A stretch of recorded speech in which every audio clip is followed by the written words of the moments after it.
Hello, this is saxophonist Antonio Parker, and this is a conversation in jazz, where we are promoting jazz through telling the stories. Today, we are presenting part one of our two-part interview with the wonderful jazz vocalist, Miss Sharon Clark. We ask you to subscribe to the channel, hit the bell icon so we can let you know when we are posting another video or going live. We also ask you to donate to our Cash App in order to support the channel and help us to produce future videos. Our Cash App is $Jazzology101. That's $Jazzology101. Enjoy the video.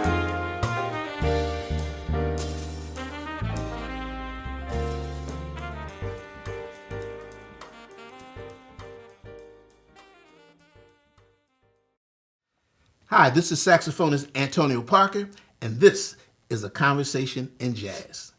Today we have a wonderful vocalist. She's getting national and international acclaim. She's my big sister from another mister. Please welcome the lovely Miss Sharon Clark. Sharon, how you doing, darling? I'm good. In this early Saturday morning. Yeah. How about yourself? I'm wonderful. Oh, you look great. You look wonderful yourself. Oh, well, thank you. Now, is it Sharon Clark or is it Sharon Clark? It's Sharon. It's still Sharon. Because I was listening to a cat interview you, and he was talking about Sharon Clark. I'm like, yeah, well, her daddy called her Sharon. I'm calling her Sharon. Well, sometimes people, they Sharon. They try to make it sexy. I'm just making sure. I ain't got a problem with it. Yeah, gotcha. It's sexy. So welcome to the show. Well, thank you. Thank you for having me. I'm so glad to be here. I'm glad to have you because like I'm saying, we go back. I've known you, I don't know, it got to be 30 years at least. 30 years or more. Yeah. And other than music, we've had conversations from relationships to everything in between. Lord. Some of those late nights after Twins on Colorado Avenue. You did? Now, there's some things I still don't know about you. Okay. So we got to, and we see you doing all this great stuff, but we want to know how you get there. This stuff ain't happened overnight. Sure hasn't. So we're going to talk about some of that journey. So it's really funny how people think that this stuff just happens the next day. Yeah. This has been a journey. Especially this generation, because everybody wants it now. Yeah, it's the microwave. Yeah, so and you put that work in. So yeah, I know that. Yeah. Anyway, I'm gonna ask you, who is Sharon Clark? Sharon Clark is a lady who loves, number one, her family. Okay. My daughter is number one in my life. I am a person who has walked the walk, been down many roads and many avenues. I could say that I'm a personal person, but that wouldn't necessarily be true in certain circumstances because if I'm hurting, I'm going to holler. Yeah, all you've that always other been stuff. Down to earth and I'm going to holler. Yeah. Especially this past year, a lot of people in my life, I didn't have to holler too loud because people in my life had just stepped up. Wow, that's beautiful. It's yeah. You know who's on your side, right? I know who's on my side. Yeah, people that I didn't even think would be on my side. Yeah, and sometimes I hate to say, sometimes it may not be family. It wasn't family. It wasn't yeah, family. You did. One family. Well, I have a constant in my life, and that's my twin sister. Yeah, I'm gonna talk about that. And she's always there for me. Yeah. And I have my nieces and everything. But they weren't the first. I mean, Cherie's like I said, she's my ace boon coon. But outside of family, they weren't the first people to say, "Do you need help?" Yeah, yeah. We're gonna talk about that because especially with this thing we're going through. Ooh. But let's go back. Now, where are you from? I'm born and raised Fort Belvoir, Virginia. Okay. Military brat. Really? My father was an Army. So did you grow up there? No, I grew up right in Alexandria, Virginia. Oh, okay. Born and went to Fairfax County high schools. I don't know why I thought you were from D.C., Probably because that's where we met. No, but yeah. I've lived. Well, I'm from D.C. now because I moved to the district back. Well, I lived briefly in the district for about 2 years in the early '90s, and then I moved out to Maryland. Gotcha. And I've been in Maryland for the past, I guess, 25 years or so. But you grew up in Alexander? Virginia. Okay. Uh-huh. Alexandria, Virginia. Uh-huh. What was it like when you were growing up? It was, I went to Fort Hunt High School, which wasn't very culturally diverse, but it was one of the better high schools. They used to call us the country club. Okay. A lot of affluent people, parents, generals. Oh, so you were bourgeois. Well, I wasn't bourgeois. I was you coming. Was the bourgeois. I cut through the field. Yeah, you know, when I cut through, how you walk there? I cut through the field. Yeah. You know, we came through the fence. And so, but that's where my high school was. Very prominent people have come out of my high school. Really? Who's the guy? The Surgeon General. Oh, wow. Yeah, of U.S. Okay. He's Michael Novogratz with the investment banker type of person. Yeah. People you want we some heavyweights. Hey, remember, Ken Weinstein, lawyer. He was the one that did the case for the Starbucks murders. I mean, really? My high school is like that. It's like still to this day, huh? To this day. Wow. So did you hang out in D.C. anytime coming up? We used to hang out in Georgetown. You know, everybody used to go to party in Georgetown. Yeah, okay. And of course, as a lover of jazz and a jazz singer, I made it my point to get down to the one step down whenever I could afford it. And, okay. And we're gonna talk about we're gonna talk about your how you start to get into the music. But I want to stay here with your early thing. Now, most people may not know that you do have a twin sister. I have a twin sister. Identical twin. Identical twin. You met Cherie, haven't you? Yes. Yeah. Cherie. Cherie. Yes. Now, what is it like being a twin? Oh, it's wonderful. Really? I might regret that she can go to the bank for me. She can drive for me. Oh, really? So, when we were younger, we used to switch up on dates. Really? Really? Yep. Wow. One time I went out with this guy. So it's a lot of fun? Yeah, it was a lot. Oh, it's still a lot of fun. Yeah. And y'all very close? We're very close. Wow. Now, do twins run in your family? Yes. They run every other generation. Wow. On my mom's side. Okay. And when I had my DNA testing done, I go 16 generations back in the Hausa tribe of Nigeria. And Nigerian women have the highest rate of multiple birth twins in the world. And so I remember we used to talk about them African dudes. That might be weird. I married one of them African dudes. There you go. That's probably where it comes from, right? No. My ex is actually from Cameroon. Yeah, but I remember we used to talk. We used to talk about it. But you go back. You trace your lineage back to Nigeria. Mm-hmm. Wow, I need to do that. In Senegal, Nigeria and Senegal. That's great. But 23% of my genetic makeup is Italian. Can you believe that? No, I didn't know I that. look like a Benetton flag in the middle. It goes all the way to China, Japan, India. Well, we everywhere, you know. Yeah, and Sweden. Yeah. I couldn't believe it. Wow. What? Germany? Really? Mm-hmm. Yeah, I need to do that. I read that that there was some kind of study done by the Virginia Commonwealth University on like 15,000 twin pairs. Mm-hmm. What is that about? Well, that study. And that's did you ongoing. see that? Did you see that video? No, I didn't see the video. I just heard. I was reading about it. But what are they doing? I mean, do they ask you questions, or they just following your? Yeah. Well, they when I this was years ago when the Washington Post did this thing called Nature or Nurture. Okay. And it was about twins. Okay. And it was me and Cherie, and of course they did a couple other twins because we didn't make the front cover. But we all know what that's all about. There you go. But anyway, it was about twins and the nature of twins. And biblically, twins are the only multiple birth mentioned in the Bible. Wow. Mm-hmm. So that's a significance there. Wow. I always wanted to have a twin. Yeah. Yeah, but I wanted to do this, and you should, I wanted to be like, work a job. Ain't tell nobody. working there for about 5 years, or go to school for about 5, and then all of a sudden I come in with a twin and mess them up. Well, me and my twin did something like that with the job that, I got fired from. But this was with the old manager. He was just sweet as pie. And we got along great. And me and the accounts manager said, let's play a trick on Mitch. Really? And so Cherie goes in there and just says, look, I quit. I don't want to work no more here. Y'all suck, da-da-da-da, da-da-da-da. And he was like, well, Sharon, what happened? What happened? And what happened? And I'm standing outside the door, and I'm looking at the accounts manager. She's doing everything she can to quit from busted up. Wow. And then I walk into the room, and he was like, wow. He said, Sharon, this means war. I'm going to get you back. Wow. That's a lot of fun right there. It's a lot of fun. Now, do you have any other siblings? Yes. I'm You number 4 in the line of 7. Ooh. So 6 girls, 1 boy. Oh, wow. And he was the youngest. My Are you all close, or just you and the twin? Me and the twin are very, very close. Okay. And me and my other sisters are close, but there's no comparison about with me and them. And Wow.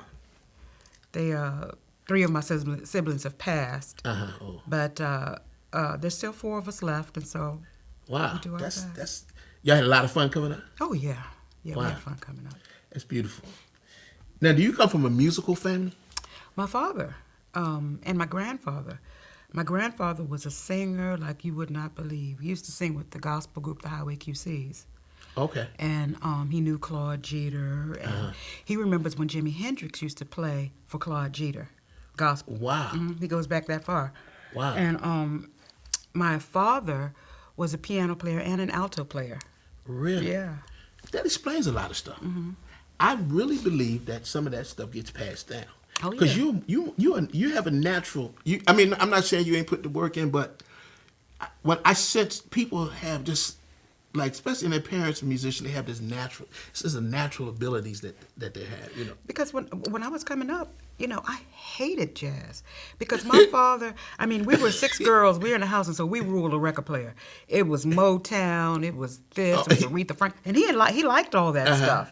But when we got in that Chevrolet, and he turned that radio, I saw him turning that dial all the way down, which meant that he was going to chick-a-ting, chick-a-ting, chick-a-ting, chick-a-ting, chick-a-ting. The whole, I'm like, you're driving me nuts. Wow. So He was in charge of that. So, and he, when he was in Japan, he formed a little band over there. But in the 1940s, when he was there, black people weren't allowed to join the army band.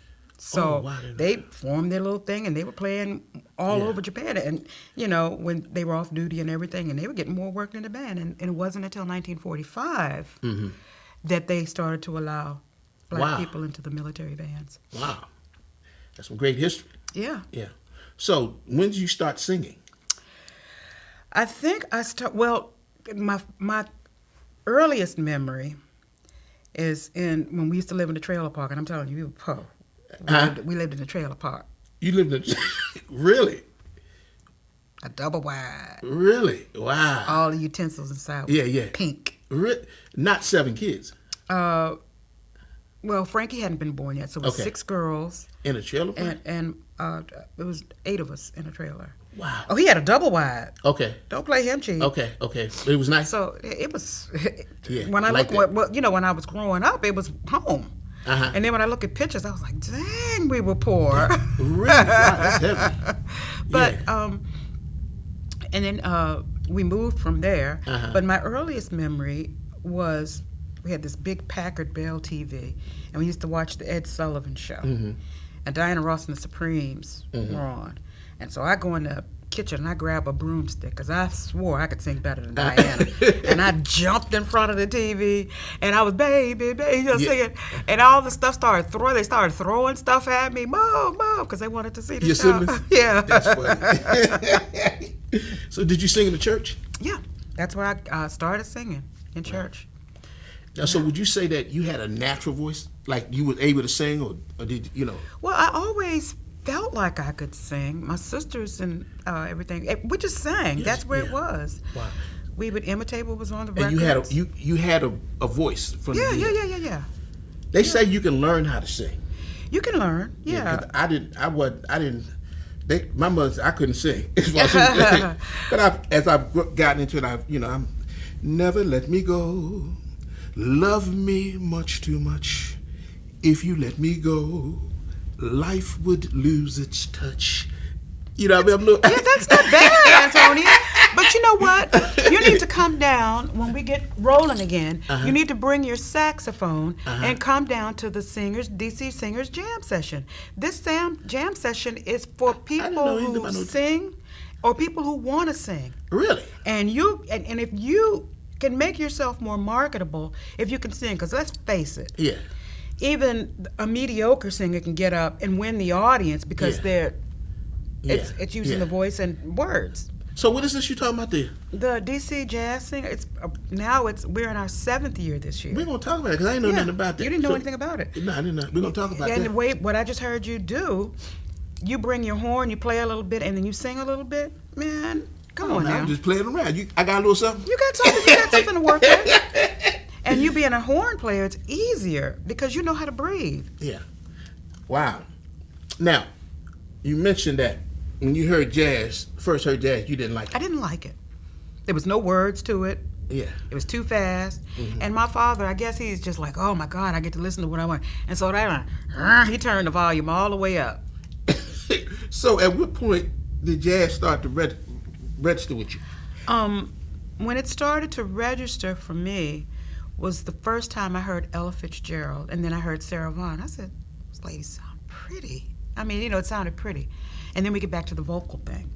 And then when I got to high school, my 9th grade, I had a music teacher, Jack Murray, and he's an old New Yorker. And he always, the first song that I learned was Don't Get Around, the choir taught Don't Get Around by Much Anymore by Duke Ellington. He made us learn at least 5 Duke Ellington songs with the choir. So in school? In high school. Wow. So where'd you go to school, by the way? Fort Hunt High School, now, and that's in Alexandria. What Fort about Texas. elementary? Stratford Landing Elementary, that's in Fairfax County. Did they have a music program? Yes. Were you a part of the music program? Yeah. Did you play any other instruments? I played trombone in elementary because that's the only instrument we had hanging around at the house. Okay. And my parents wanted, so I played trombone. And I was like, whatever. I couldn't get anything clipped. I said, I want to play the clarinet. Your sister took clarinet and she didn't stick with it. There's a trombone down there, play that. And so I was like, oh, okay. But I wanted to be a part, and so I played trombone for a couple of years. Okay. And then it went back to singing. I joined the choir. Oh, wow. So were you learning formally? Were you taking music lessons, or were you learning how to read music and all that? I didn't do formally until I got into about the 8th grade, and my father decided, he said, we really need to get her some voice lessons. And so and piano lessons. He told me I needed to take piano and I needed to take voice. Your dad? Yeah. He saw that you had this talent? He even bought a piano. So at some point, you developed a love for singing. Now, I know you were singing with the broom, but was it those experiences in school where you experience in performing? School and church. Okay. And, I'm telling you, in church, man, when I was coming up, these women in this church, these people in this church, especially the women, they could rival anybody just singing. Yeah. Man, they could sing. Yeah. And it'd be so natural. It's just, I don't think they ever had a voice lesson in their life. Yeah. And it was having just sing, and I was like, oh, Miss Jones, Janet Jones. She was one of the biggest influences of my childhood growing up. I used to look at her in amazement to hear this voice come out of this woman.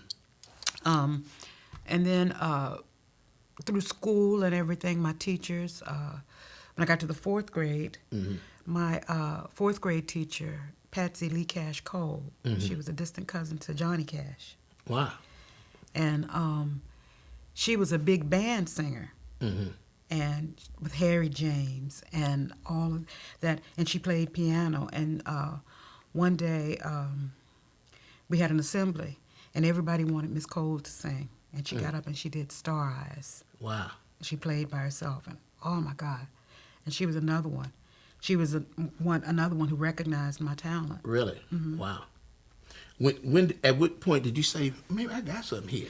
Well, I always said it. Oh, you okay? Yeah, because when I was in church and everything, I was always singing lead. Okay.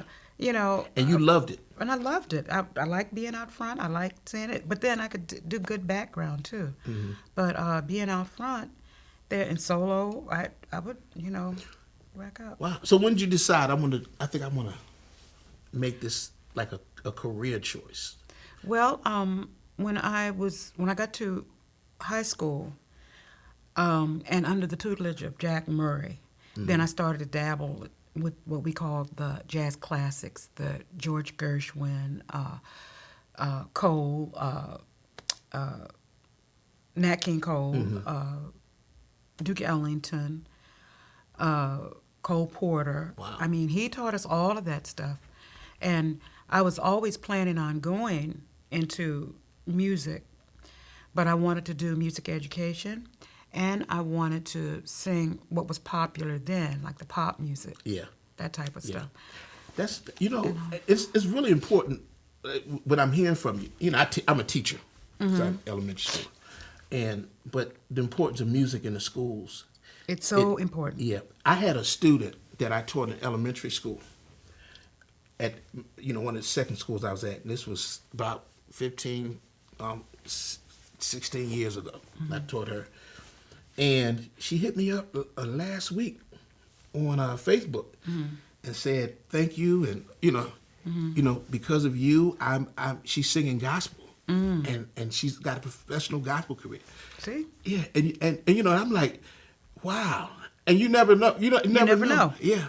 And, because it was rough trying to pull stuff out of the kids back then. But that made my day. It does something to you. Yeah. And I saw Jack Murray years later, and I was singing at the jam session at Mr. Henry's. They used to have like a Monday night and Tuesday and Wednesday open mic. And he lived right around the corner from there. And he came in one night, and he said, "You're my student." And, he recognized, he said, "Sharon Clark." And I was like, "Mr. Murray," Yeah, wow. And it was, I think, next to my father, he was the biggest influence. And I'm glad you're saying his name, because sometimes people, they don't know. They'll you on stage, they know Sharon Clark, but sometimes you give some love to the people that helped. Oh yeah, that was behind the scene that people may not know about. My father died when I was 14. Wow. And so Mr. Murray, throughout he was like a father to me. Wow. I could go to him and talk to him. Yeah. Say anything. Yeah. Tell him everything. Is he still around? No, he passed maybe 10, 15 years ago. Okay. And it was so funny because I'd worked very hard during my high school years. There were competitions and everything, and I always come out on top. And, I was like his star student. And when we got to the ceremonies for our senior year, he made me, because I still wasn't completely sold on the jazz thing. He said, "I want you to sing Little Girl Blue." And I'm like, well, why can't I do, because I want to do the classical stuff. Yeah. Because I was on my way to go to James Madison to study classical music, because I loved classical opera more than I loved jazz at that point. And so he says, your opera and everything, your classical, you do it well. He said, you're number one. He said, but I just don't think you have that kind of voice. He said, you have a jazz voice. And so he said, for the senior medallion, now this is this big thing that you get at the end of 4 years. He said, if you want that medallion, you have to sing Little Girl Blue. You have to sing Little Girl Blue? Wow. He said, well, I'm going to give it to somebody else. He said, but he set me, and then that's when I decided, after I sung Little Girl Blue, I had never gotten a reaction from the audience, church or otherwise. People stood up on their feet. Wow. That's powerful. And applauded for 5 minutes. Really? And how, you were in high school? I was 18. Lord. I was 18. That's wow. How did that feel? I mean, how did that feel like? When I sang the song, because coming from a classical background, you always look at those words. Because a song is not just getting up and singing it because it's got a pretty melody. Yeah. What does that song, sit there and count your fingers? What can you do? Oh, girl, you blue. Sit there. And I was thinking about, how I felt about my father at that time, because I loved him so much. Yeah. and the raindrops. Sometimes I would cry because I missed him so much. Yeah. And I put that, I copied and pasted that onto my That's feelings heavy. for him. Mm. Mm. And after my father, the next love I was looking at, I wanted somebody to love me like my father did. Yeah, yeah. Wow, So- that's heavy. You had me start crying up here. Yeah, that's the way it was. And I Yeah. molded all of that through that. Wow. And then I switched on a dime, and I said, well, I'm going to Berklee College of Music. You went to Berkeley? Yeah. Wow. You went for music? Mm-hmm. Oh, wow. I didn't know that. Yeah, I was Yeah, there so for a you- year and a half. Really? Okay. Now, were you over there? I know Vince Evans went to Berkeley and Dave Dyson. They may have come, I don't know. They might have come a little bit after me. Okay. They're a little bit. Okay. Younger. Okay. Wow. Now, we skip. Hold up. When did you start studying classical voice? That's why my father. In high school? Yeah. Your father was giving you yeah, private he said, lessons? yeah, I need to take lessons of that, and I had a lady who charged me $5 a lesson. You know, just because I was, Yeah. you know, just a young kid. Wow. So you developed proper technique and breathing. That's why your range is so. And that's why I can, you know, because, you know, when I try to, it's good to start young at these things. But that's not to say you can't start later. Because I've had some ladies that I've taught that they've made great, you know, strides. Yeah. And just learning the technique of breathing, when to breathe, how to breathe. Yeah. Yeah. You know. That's wow. So that, you know, it's good. It's good. I'm learning stuff about you I didn't even know. Yeah, but I didn't know you went to Berkeley. Yeah, I went to Berkeley for about a year and a half. Really? And then I started working, and my mom told me, she said, if you stop and go to, you know, start singing now, she said, you're not going to finish. And I said, yeah, I'm going to go back. Oh, you left Berkeley because you were sick. Oh, Lord. Wow. So, in high school, you decided, okay, I'm going to do this jazz thing, right? Now, was there any particular artist that had a jazz artist that had a real significant impact on you? It was Sarah Vaughan and Ella Fitzgerald. Well, you know, and Mr. Murray told me, he said, these are the people, these are the ladies, they've already laid the groundwork for you, Sharon. He said, listen to these ladies. Listen to people like Doris Day, Julie London, Ella Fitzgerald, Sarah Vaughan, Nancy Wilson, Shirley Horn, Carmen McRae. I mean, all of these ladies. And you listened to all of these? All of them. The Wow. Big Six. I call them the Big Six. The Big Six? The Big Hold up. Six. What's the Big Six? Give me the Big Six again. Sarah Vaughan, Sarah Vaughan, Ella Fitzgerald, Ella Fitzgerald, Carmen McRae, Carmen McRae, Nancy Wilson, Nancy Williams, Shirley Horn, and Billie Holiday. Wow. Those are my Big Six. That's your Big Six. You can't go wrong with that. You can't go wrong. If you're not listening to those ladies and Yeah. you step out here and start singing jazz, Yeah. you're just plain wrong. Yeah. And I'm not saying that there's not others, because I love Betty Carter. Yeah, yeah. I love Yeah, yeah. there's when you get Nina Simone, people like that. Abby When you Lincoln, get when you get past that point, then it starts to get into like a little gray area for me musically. Gotcha. Yeah, but you can't go wrong with that. You can't go wrong. What? How about male singers? Oh, Johnny Hartman. Johnny Hartman. Oh, I know Nat King Cole. Nat King Cole, That's Johnny my dude. Hartman. What about Pops? Louis Armstrong. Oh, Louis Armstrong. Well, you know, Louis Armstrong was a stylist. Okay. He had that style, you know. Yeah. He knew the importance of being able to play an instrument and, you know, growl his stuff out. Yeah. But Louis Armstrong is the only one that I want to hear sounding like Louis Armstrong. You know what I mean? Yeah. That's it. The original. That's it. That's Yeah, the original. yeah. I mean, you can't take anything vocally from Louis Armstrong unless you're imitating. Gotcha. And that, Yeah. you know, So these Big Six, did you take a little bit from this one? and a little every bit- last one of them. Really? Every last one of them. Wow. And I still listen to them. Yeah. Try to find the uniques of the early recordings, and especially Carmen McRae. Carmen McRae was she swung. I mean, and you know, a lot of these women, because you know, of course, Ella, she's right on Yeah. top of everything, gorgeous voice and swinging and everything. But if you listen to Carmen McRae had a nice swing too. Yeah. Wow. So, at what point did you start listening to instrumental jazz? When I got to Berkeley. Okay. When I got to Berkeley. Were you able to appreciate it? Oh, yeah. On another level?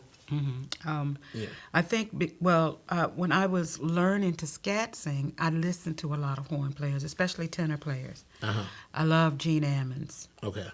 Sonny Stitt, alto and tenor. John Coltrane, Dexter Gordon. One of the first shows I saw at Blues Alley was Arthur Prysock and his brother Red Prysock played tenor. And I mean, singers can learn a lot by listening to horn players. Okay. Yeah, no doubt. Because they have to breathe too. And it's funny because as a horn, like, I got to force myself to listen to the words because I hear melody. Like, sometimes the words don't even register unless I make it, and words to me is so important to you as a vocalist. Yeah. And we're going to talk about, later we're going to talk about the song. Okay. But we're going to talk, but as, But Dexter Gordon too. Dexter knew all the words. Yeah. Yeah. And one time he stopped playing and he said, I forgot the words. You really? Yeah, he said, I forgot the words. Because as horn players, just like singers, you have to be able to put that song across, even though nobody's listening to the words. Yeah. What are you emoting? Yeah. Yeah. Did you bother to look at the words and see what you're playing the song all happy, and this cat is talking about his heart being broken in a million pieces, Yeah, yeah. Listen to at least look at the words and see if you can get a better concept. Yeah. No doubt. I had to force myself to listen to, and a lot of times I don't even hear the words. It's just I hear melody, and so it's funny how you learn music and then you gotta say, okay, in order to sharpen the song, I gotta, go deeper, right? So yeah, so if it's not an instrumental, what was the lyricist trying to emote? What was he trying to say, and how do you interpret that? Yeah. Wow. So when did you start? When did you get your first gig? My first gig, are you talking about professional gig or just first gig? It was a garden party for a friend. Her mom had a garden party. And well, let's say like a gig where you got paid. Gig, I got paid.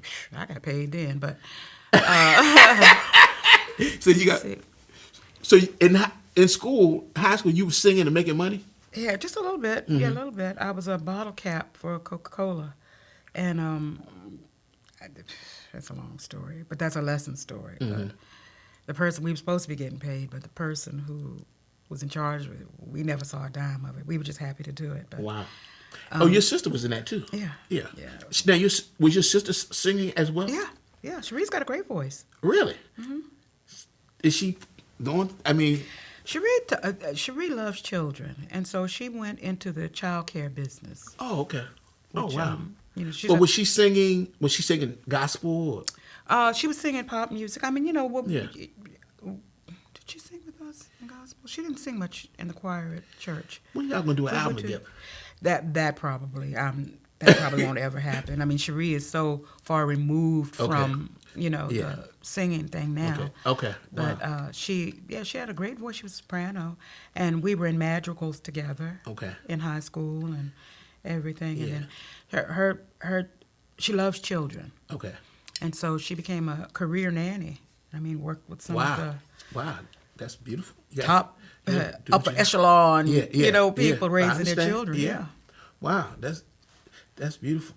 So, when did you said when you started gigging, was that high school or after? It was. I went to college for a little bit, and then I started getting gigs.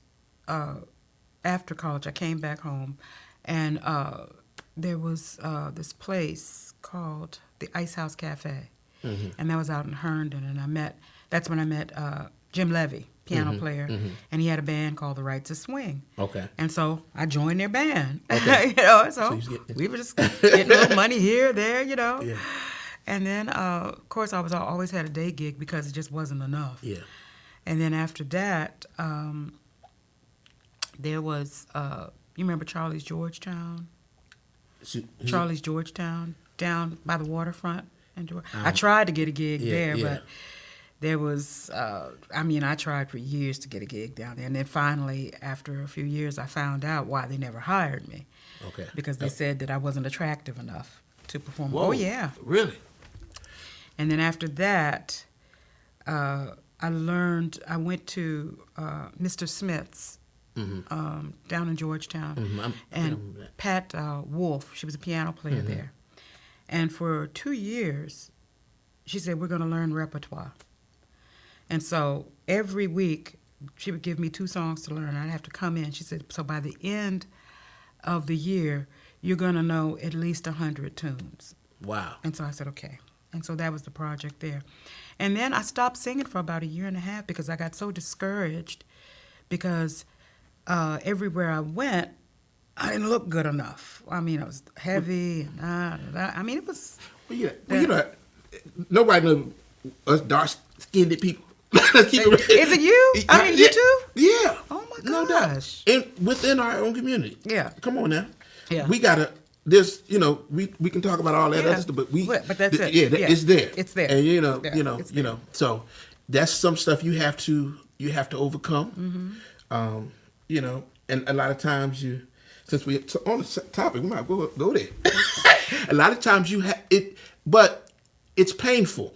It's when painful. you go through it. But I find myself at a point where I'm self-validating because I didn't get validated. Right. When I was coming up like that. Right. So I don't need nobody to, tell me I'm this or I'm that. I'm who I am. It is what it is. Yeah. And so, but that's people don't understand that. Like just having dark skin. We ain't just talking about being black. We're talking about being, what do they say, dark skinned. Dark skinned. Dark skinned. And don't want nothing black but a Cadillac. Yeah. Burnt toast. Yeah. So that's part of it's part of it. The struggle. And but hey, we deal with it and you keep moving. Yeah, I dealt with it, and about a year and a half, Nasser Abadi called me. He said, Sharon, where are you? And I was like, well, I'm not singing anymore. And he was one of the ones that told me, said, you need to be out there. Wow. And so I went down to Twins when they were up on Colorado Avenue, and they gave me a chance. Oh, wow, beautiful. And so I was at Twins for 3 or 4 years on Friday and Saturday nights. Yeah. And then after that, Paul Carr called me for Tacoma Station. Wow. Oh, yeah, I remember that. Yeah. Yeah. I remember that. Yeah. I was there for and I'm telling you, if it hadn't been for the, forget, a lot of the club owners in this town, but if it hadn't been for the musicians in this town demanding, because, it's got to be painful. Yeah. I mean, on a lot of levels, to have some beautiful woman standing in front of the band and you got to play 3 hours with her singing out of tune. Just so that the club owner can try to do some things with her. And so by the time I got to Tacoma Station, they wanted a singer there, and Paul Carr said, it's either Sharon Clark or I'm not having one. Beautiful. And so Paul has been by my side and in my corner for 30-something. Big ups, Paul Carr. More than that. Yes, sir. Paul Carr. And Nasser Abadi. And Nasser Abadi. Nasser, he's the one that got me back on it's good that as musicians, we got to encourage each other, but that's beautiful. Now, did you go through that jam session thing? Oh, yeah. Okay. Yeah. Now, were you going to the one step? I went to the one step for... I was so wrong. Every time I said, I've been unplugged. When I look back, I said, I've been unplugged since I was a child. I mean, and maybe it was part of my, that thing that we talked about where you sort of build up a defense and you just get so hardened and you get so down on yourself that it takes a Paul Carr or a Nasser Abadi or a Chris Grosso to peel that stuff back because they know it's something there. If you scratch the surface, something there. And this is when the jam sessions were going hard on Saturdays and Sundays, I believe. Was it Saturdays? Yeah, it was Saturdays and Sundays down at One Step. And, you had to pay a $5 cover charge, but that $5 was hard for me to come back. I was, working a day job. I think I was working at 7-Eleven or something like that. And I gave my $5, put my name on the list, and I would be the first person there, just about, because I said, well, okay, maybe I got here too late. I would be the first person there with my name on the list. And some people, other singers that were popular during that time, would walk in and they wouldn't have to put their name on the list. Yeah. And the piano player, you know who we're talking about, would call them up immediately. Yeah. And I'm just sitting there and sitting there and sitting there. And then, you know, it was a 2-drink minimum, so I, you know, got me like a Coke and, you know, maybe a glass of wine because, like I said, I couldn't afford all that. And then at the end of the night, I said, well, my name was on the list. And he says, well, I haven't heard you before. And I said, but this is a jam session. Wow. And I said, so I was supposed to. And so me and the bartender got into it. It was a little guy named Joe. Yeah, Joe from Philly. Yes. Yeah, I said, I'm not paying no cover charge. I said, why should I pay a cover charge? And I said, and I sent my name up. And me and him went back and forth. Mm-hmm. And so I went ahead and paid the $5 cover charge. And then the next week I showed up. But it took me a while to come back. And then I said, you know what? Everybody up there, and everybody gets, but the piano player, he would ignore me. Mm-hmm. And so one time he let me finally get up, and he was like, oh, wow. Like, she been coming, you know, like it was like, come on up. And, you know, like, come on up. You know, here we go again. And so I got up and was digging killed it. And killed it. And so it was so funny because years later, when I was rolling on the scene, he said, well, you know, I'm not doing anything on, and I just gave, see, this is what I'm talking about. This didn't have to be said, but I said it. I just gave his word back to him. Yeah. If I find I got some space, I'll give you a call. Yeah. Wow. So I bat that corner right back, ball it back in his corner. Yeah, they used to call paying dues. Yeah. You know, and you know, and I wanted to ask you about, because as horn players, we taking 1,000. It's 1,000 horn players. We taking 1,000 choruses. Oh Lord, and then that's why I created the Singers Jam session. Yeah, and we're gonna talk about that. Yeah. And so, what are some of the challenges that a lot of vocalists have when, you know? Let me say this. I've seen some vocalists come to jam sessions, and I guess the jam sessions where we are getting it together.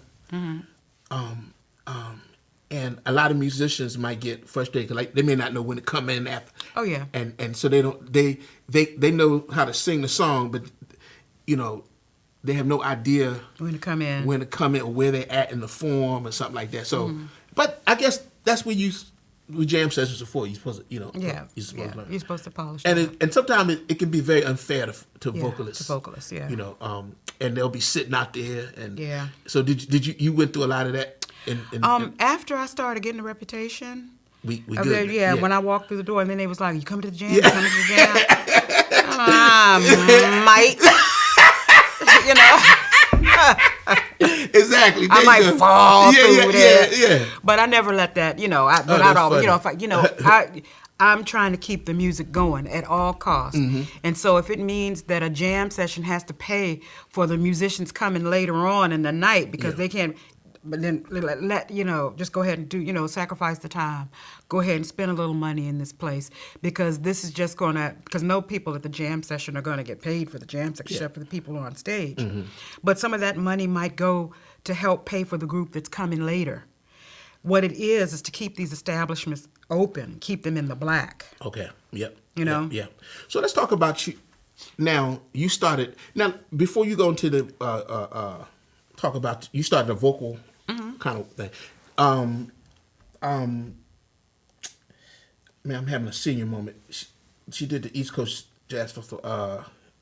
She did the Ronnie Wells. Ronnie Wells. Did you partake in her? She used to do vocal workshops. Did you participate? You didn't participate in that? Okay. Because I remember seeing you doing a workshop at the Mid Atlanta. You and Chris Grasso. Yeah. Yeah. So I wonder. I didn't know if a lot of vocalists have come through her kind of thing. Yeah. Now you started your own vocal workshop. Because I saw it was a 2014, and I saw so many vocalists wanting to, you know, come out and be a part. And I remember those days when I used to just hit those jam sessions, just hoping somebody would come along and say, look, do you need a gig? Here's my repertoire. I'd bring my charts and, have everything all set up. And I remember those days of just wanting to realize the dream to be in front of a band and, Yeah. But during that time, I was sharpening my skills. I was sharpening. I was starting to slowly gig because at one point in this town of D.C., I was working 5 nights a week. Wow. Yeah. 5 nights a week. And 2 of those nights were at Tacoma Station. One was over at Moore's Love and Peace. You remember that place? Don't remember that. You don't remember that? Over there, Northeast. I had that on Sundays. And then on, I think it was 5 gigs, 5 nights. It was a total of 5 gigs a week. And then I was working a day gig too. But I remember how I got there. And it was by going in and getting actually to know these musicians, having your stuff ready, doing the best you can. But a lot of vocalists who really want to sing and really love the music and really want a chance to, even if it's just some housewife that raised all their kids or they raised all their kids and they just want to come out and realize a dream of getting to sing with a band. To that person, to that student who needs this, who can't afford to have a rehearsal pianist or somebody, you can come out for a few hours and sing with a live band. Yeah, that's great. And so that's why I call, I said this is the DC Jazz Singers. Okay. How's it been going? You said it started in 2014? 14. We started over at the Black Fox. Okay. And then we moved a couple of times, and then we were at JoJo's for a couple of years. Wow. And now, since, we're at Capitol Hill over at Mr. Henry's over there. Okay, beautiful. And I was gone so much out of the country that Maya Raymond and Anthony Compton, took over hosting it every week. Okay, beautiful. Yeah. That's and that's good for aspiring vocalists. And now, do you find that maybe some of your challenges that you've come through has prepared you to be able to tell these young people, or to, to prepare them for, to be, in a life in music? I tell them like my teacher told me, you got to be ready for everything. If you want to make this jazz singer or any kind of music in the world, sometimes you're not going to be in the most ideal situations. Sometimes you might get a gig over in Kazakhstan where these players are just learning about jazz themselves and they hire you. So you got to be ready for that. Yeah. And another thing, a lot of people want to be stars. Right. Because they see these little, Beyonce, whatever, whoever. And they don't want to go through them dudes, that process. Even people don't understand. You said you was gigging 5 nights a week. 5 nights a week. And that can be stressful. It can be stressful, and working during the day. Yeah, and being a singer. Let me ask you this: when you were when it was your gig, not when you were playing. I know you played with different. What was it like leading a band? It's good. I mean, when you're in the business for so long, you find out who is and who ain't, who's going to be. I like that. Who is and who is you is or is you? Are you going? Is this guy? Okay, I learned this cat. He has a problem with time. Yeah. So when these people are paying us, and we're trying to don't hire this cat because he's going to be late. Yeah. If it's not so much, you can give that little window. Yeah. So you learn who you can hire, Who you can trust. Yeah. Who's going to be professional, who's going to come showing up dressed properly, who's going to come and be on time, who's going to be ready. Learn all that. And bother to learn the music. Yeah. Fortunately, I've worked for Chris Grasso.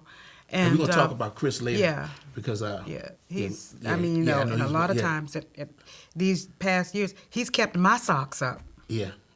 Beautiful. Yeah, that's beautiful. So leading a band, did that come natural? At first, it didn't. So were you nervous? Like, Antonio. Well, just going back to years, I remember working with the Charlotte Jazz Society. I remember, I remember, And I did some work with them maybe about a year ago, too. Charles Cassell and his wife, they live in an assisted living now, and we did a Valentine's Day. It was beautiful. But I remember one time we were doing a boat ride, and I was a young girl, but these musicians, they all took me for granted that they hired, and they were playing loud, and they thought they would do this, and I turned around and I just asked them, I said, can you lower it a little bit? Because not just me, but the people who were sitting there said, my ears, they're killing. I said, can you turn it down a little? And he turned and said, I'll play as loud as I GD want. And I said, oh, yeah. Yeah, musicians can be very sensitive. But it wasn't like I was asking him. Yeah. I wasn't being. Yeah. Well, and you have to and this is the thing, you have to understand, number one, the room. Everything ain't boom, spot, everything ain't loud. And some people just want to hear music. They don't want to hear the train and going out. It's a time for all of that. Yeah. And you have to know the audience and and then the artists who you performing for. Yeah, and then these guys, they couldn't read. They couldn't read music. Yeah. I mean, they couldn't read. I'm not going to say read. They couldn't read a chart. Yeah. And I'm like, and because when I came with charts, they were like, I ain't got time to read this. I was like, you can't read it. I mean, come on now. I said, it's just a chart. Yeah. I knew that we hadn't rehearsed. I know when to do. You can't be up there doing arrangements on a gig. Yeah. You bring the lead sheet. Yeah. And just follow the lead sheet because we ain't had, rehearsals and stuff like that. Yeah. You can't be bringing out these big orchestrated things for people to just read sight unseen. Yeah. Yeah. Oh, God. And I didn't do that. Yeah. And, he got really nasty with me, and I got angry. Yeah. And so I turned around and I said something that wasn't cool. And then he kept playing. He got louder. And then, I was initially trying to save the brothers some headache. And then the captain or whoever was running the ship, they came over and he's like, oh, yeah, sorry, man, sorry. I said, so wow. Let me get this straight. I ask you politely. I said, the people over here, they're complaining because they said it's too loud. And I said, and it's like, and I get lip. But come over and ask you, and it's like, yes, sir, yes, sir. All this, yes, sir, yes, sir. Oh, yes, sir, boss.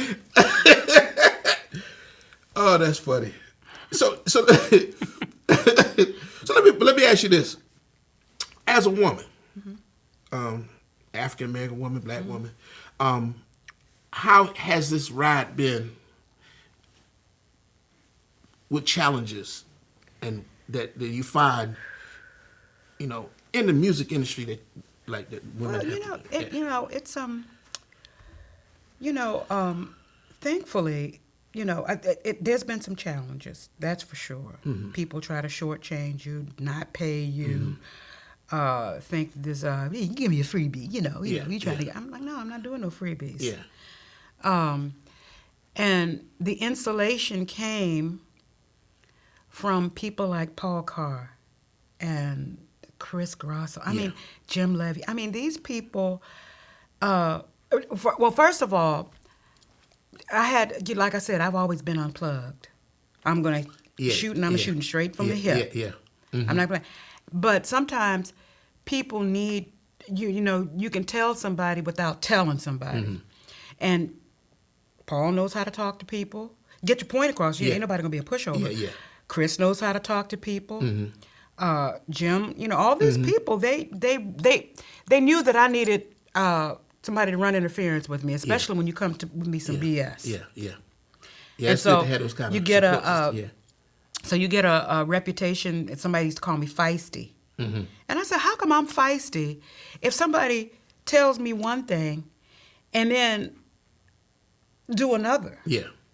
But I'm feisty because I challenged it? Yeah. And so I had to run a lot of that. But these later years and everything, I rarely have to deal with that. And when I started going to Russia, and when I started going internationally, that problem didn't come up at all. Yeah. Well, now you know what's what and what's what not. Yeah, I had to go through Moscow to get a gig in New York. Wow. We're going to talk, and on the second part, we're going to talk about your traveling and all the funny, the wonderful things you're doing and have done, your recordings and all that. But, wow, we're learning a whole lot. This ain't, This didn't start just yesterday. Yeah. And what do you tell young people? Like, what in terms of, what to prepare for? Like, specifically, who try to vocalists. Right. Well, I started with my daughter. Because my daughter's got a hell of a voice. She is like that. Wow.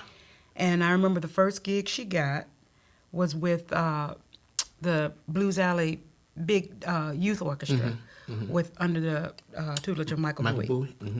And she said, "Mommy, what am I going to wear? What am I going to wear?" And I said, "Hair and makeup comes after you learn the songs and you learn the arrangements. Get up off of that. It's important to look good when you get, but what I'm going to wear and what I'm going to look like is not what I want you to concentrate on right now. Wow. I want you to concentrate on nailing that stuff so that you can get up there in a gorilla costume and blow it away. People forget about all that stuff. Yeah, exactly. There you go. Come on now. Talk to them. They'll forget about all that stuff if you know what you're doing. Yeah. So do you take every gig seriously? Oh, yeah. Yeah. Oh, yeah. Yeah. Wow. It's my reputation on the line. Yeah. If I'm not going to take a gig, then if I take a gig and I'm not going to take it, if I don't feel like I have to take it serious, I'm not going to take it. Yeah. Yeah. Because it's not how big the gig is. Because to be perfectly honest, if I'm doing a gig and it's the size of this room, I feel more connected with people. Do you still have after doing all, do you still have the joy? Oh, yeah. You still love it? I still love it. Do you get nervous? Yes. Really? Before performances? Yeah. Wow. Even though I've done it, I mean, because I know it's so much more that can go into play than me just going out and singing and sounding pretty. Yeah, yeah. It's a lot of so weight much to more. as a leader. Sometimes I like when I'm not leading the band. Yeah. Because you have to deal with the audience. You got to keep them engaged. It's a lot. It's a lot. And it's all on me. Even if I'm not leading the thing, I'm the one standing out front. If you had a bad day, you got to get up there and act like you, like. Yep. It's a show. And do you enjoy that part, like the audience and interacting with the audience? Well, yeah, I do.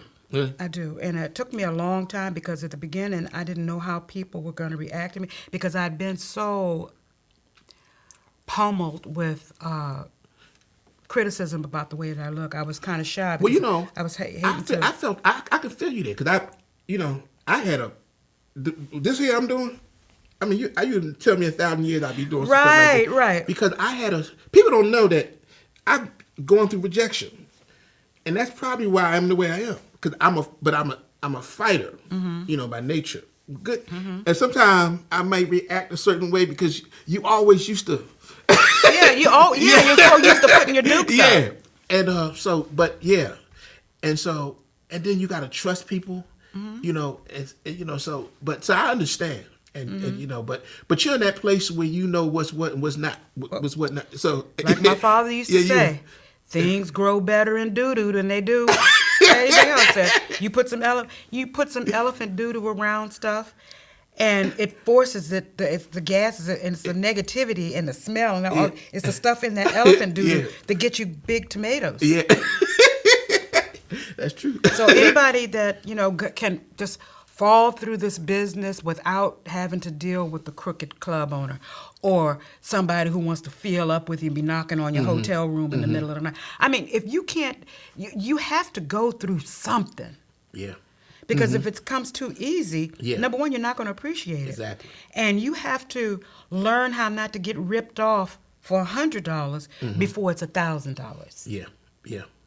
And this one singer was making really popular in the 90s and didn't know how to keep her eye on her money. Wow. Had a rubber stamp with her signature. Wow. Yes, you got to learn. You got to, and it comes at you from every different direction. You have to be able to know that the people around you are 100%, and know that you can trust yourself and go with that inner voice and ask God, direct my steps, because I don't know what I'm doing. Yeah. Now you brought up God. How important is God in your whole Oh my gosh, it's a no-brainer. I mean, because I grew up in a Christian home, and I grew up relying on. And just because bad things happen to you, don't mean that something good can't come out of it. Yeah, I used to get mad at God back in the day because I never fit in. I didn't fit in with them. I was always different. Why did you make me this way? Yeah. Why me? I was always different. But now, like, I am self-validated. I'm single. I don't need to be an old lady. I'm happy. I can happy with me. And so those things that I remember when I was younger, man, you wanting to be accepted and you want to fit in and you want to do all that. Now you see some of them struggles has built something in you. Now, so who you are today, and you're manifesting your true self, because you had to deal with the real, not the fake. Right. Some people out here faking. Exactly. You know what I'm saying? Some people out here, they get over because their looks, or and then as they get older, them looks fade. Yep. And they got to really come up with the goods. Now they got to deal, with that. But some people who have gone through that, the doo-doo or whatever you call it, the doo-doo, and you overcome, you didn't let it hold you down or hinder you, and now it's like, wow, look at what you become. And I'm like, bring it on. Okay, because those hurdles used to be, and I was never athletic. Forget that. I was never athletic, and so we used to have to participate anyway. You have to do it anyway. Yeah. And it's physical education. That's a part of the curriculum. You have to do it anyway. Yeah. So you get out there and you do it anyway. But those hurdles that I jumped over, and even in my personal life with my divorce and raising my daughter by myself after so many, making sure she stays on track, and then traveling, getting to know people. But Antonio, and this might blow your mind, and when we get back to this color thing, but I had more rejection from us about my color than I had with white people. Exactly. That don't blow my mind. Because white people are like, y'all all, what's to me. So what's that got to do with anything? No, that's what I'm saying. That's part of this thing. The sickness. Let me tell you what helped me with that. I was on Howard's campus, and Irby. This is why I think the way I do. People think I'm weird, but I am a little bit. Yeah, you are. Yeah. But I was on truthful. Yeah. I went to Howard University, and when I got on Howard, I'm seeing all these fine women, and I'm like, and I'm a man, and they ain't looking at my way, and so I'm like, I would write notes. In my dorm, I would write notes or messages to women on my door. One time I was in the dorm, I was called myself protesting. I was going up and down the elevator with my knee, sitting on the elevator, going up and down, mad because I couldn't get. and so I was a crazy dude. But anyway, one time I was on Howard's campus, and Mr. Fred Irby, and I don't know why he came over to me. He said this to me. He said, "All men are not created equal," and that opened up my whole understanding. That's why I don't look for equality. Most people out here fighting for equality. I don't, because nothing is equal to me. Nothing, like in the jungle, you have some animals that have claws and canine teeth. You have some animals that have hooves and buck teeth. I dated a couple of them. Yeah, and the animals with all the advantages get to eat the animals with the disadvantages. And that's a metaphor for life. Now, So I stopped looking for equality because a lot of that pain comes from this is not fair. This is not fair. The light skinned people getting the good. Or he getting this and I. And so we get all frustrated because it's not fair. But then you gotta. So when Irby told me that, I recognized this thing ain't supposed to be fair. Right. So what I learned is that you have to find your competitive advantage. Meaning that instead of trying to fit in, I'm gonna find my uniqueness. One thing I always had was a personality. That's why I can do this. This thing, you know. And I already knew people were gonna be how they are, and you can't change people. And so I stopped fighting that equality fight and all that, and instead I look for my competitive advantage, and it served me well. I found the things that give me the edge, you know, and not I'm the darkest guy in my family. Me too. Brothers are all light and all that. Yeah. And me so and Cherie, we were like, well, we the darkest. you know, and through Facebook now they can see where I come. A lot of my family and people that I grew up with, they see where I come from and the stuff I'm doing today, and they know because they've seen me go through this stuff. And so that's the victory, is that finding your thumbprint. See, we're in a world where everybody's trying to be the same. Right. You know, I learned scrub it off so everybody's. And you're never going, and that nothing's going to ever be the same. Nobody's ever going to. It's never going to be fair. You know, and I don't think God intended it to be that way. Of course. You have to, but He gave everyone something special. That if they zone in on that advantage that they have. Because everybody got an advantage somewhere. It may not be I look this way. It may not be I'm this tall. I was a short guy. I'm short, dark, and handsome. That's where you at. You know all the looks you need. You know, so I had to deal with that. So I understand. You know, some girls want a tall, dark hair, and it's cool with me. But I go where the love is. We good. Yeah, good. And so that has served me well. I don't try to fit in nobody's cliques. I ain't in nobody's or group. I can. And that's not to say I can't go and hang out in different. I can do that, but finding my true self is what has helped me to be. Whether I stand out, people are going to like you. People are going to dislike you for whatever reason, but you got to just do what you're doing. Do what you do. Just keep, yeah, because I a lot of times when I look at these people and I think they had it all, you come down to find out down the road that they don't have it all. They were abused. I mean, not the same way I was abused. Yeah, but they have the. I had no idea that this young lady was being, having things done to her.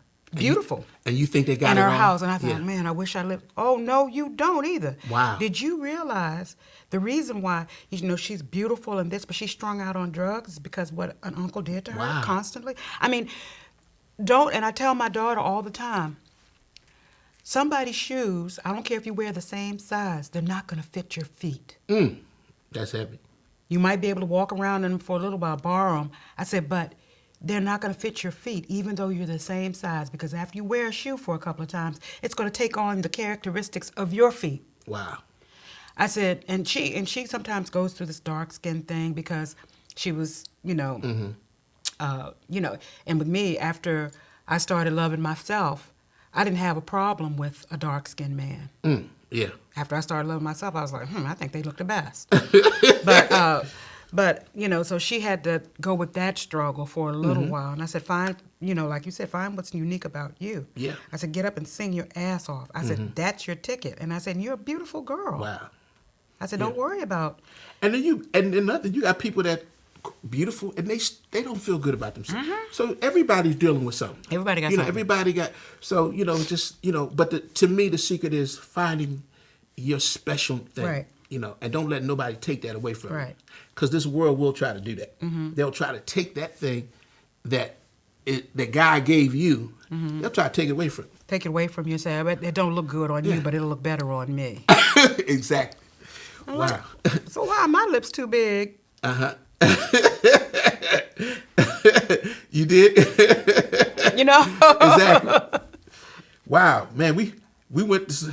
It's true. Now back to jazz. Wow. This this is what, I mean, This is part of the music. this is part of the music, jazz, life, this, that, it all plays a part because all of that is going to culminate when you get on that stage and all those experiences and everything, something's going to come bubbling to the top. Wow. Yeah, exactly. We're gonna take a break. All right. And we got one short segment. Okay. Because I want to talk about your fabulous career and some of the Okay. things you've done, All right. some of the experiences you've had. But wow, this has been a very deep conversation. Yeah, it has been. You know, I wasn't gonna go there with the dark skin and stuff. But it's all a part of it. Yeah, but it went there. It went there. It used to be a highly sensitive subject, but when I travel, I realize how important it's not. I mean, you know, that's heavy. when you get out of this country, man, that cloud, I'm not saying it doesn't exist. Yes. Anyway, Yeah, because yeah. you'd be foolish to say, oh, they don't have this or that. But that cloud lifts because when they see this large African American woman coming at them, they're saying, "Here come Ella Fitzgerald." Yeah, yeah. Here come they're not thinking Wow. too That's dark, heavy. too heavy. They're going with the pictures of what they have. Yeah, And if yeah. I could be lumped over into that Yeah. category, I like that. When you said something they're not seeing what you're thinking, which not. You said something. But that was heavy. You said something. I can't even remember. It was mind blowing. But anyway, we'll watch the tape again. yeah. Anyway, wow. That's all going to come out on stage. This has been a wonderful, and we Yeah. haven't gotten to. To the meat. Really gotten to the meat of it. Yeah, we just talking eating about salad. your background. Yeah, but wow, we learned some great information that helps us to really understand your music and who you are. And I think that's important. You know, It's important. And when you learn about people, you appreciate their music on another level. Yeah. You learn their story, and that's why we do this. So we're going to take a little break. Okay. And then we'll come back with another little small segment and learn some more about your fabulous and wonderful career. Thank you. Okay. All right. All right. Well, there it is. You've been listening to the wonderful Miss Sharon Clark, and we'll be right back. This is a conversation in jazz.